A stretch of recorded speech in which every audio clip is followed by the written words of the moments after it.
nawe yari kuba yarakonaga ingorora nziruta. Rastoch Production, MCB, the best of the best.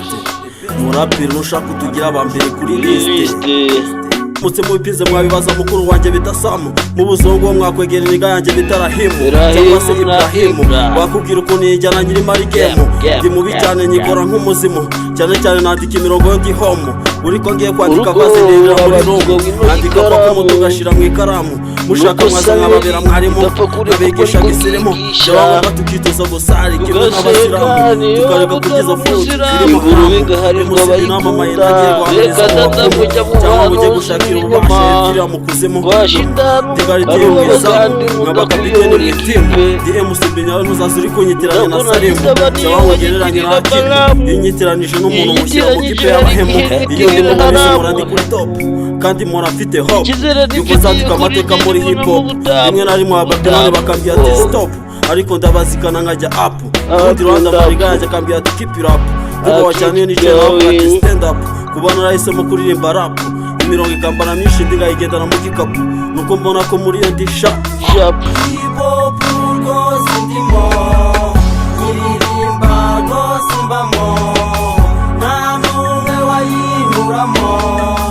Nimuyizi muyivemo, kandi utayiyumvamo, shaka ukuntu yakwinjiramo.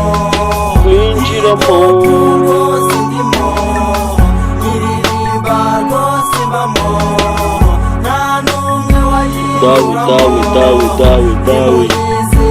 ukavamo ubwo ngayisigaramo.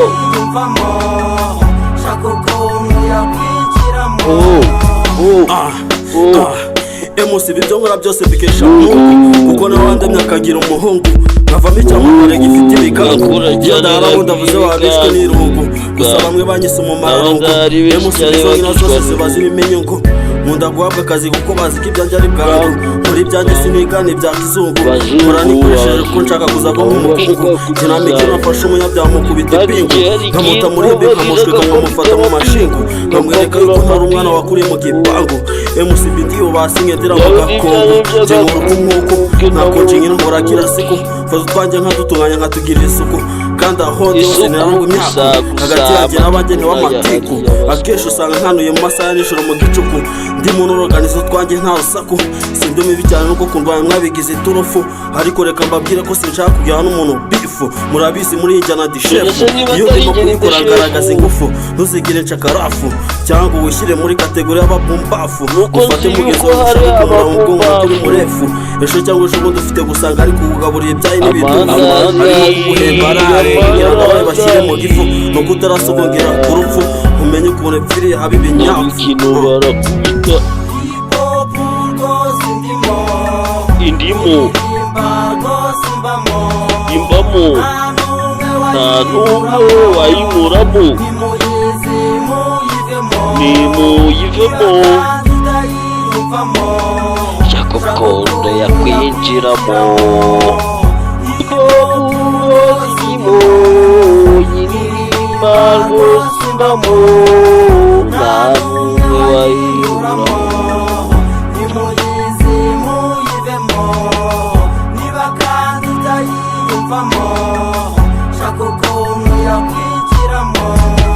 Shaka ukuntu yakwinjiramo, washatse ukuntu yakwinjiramo.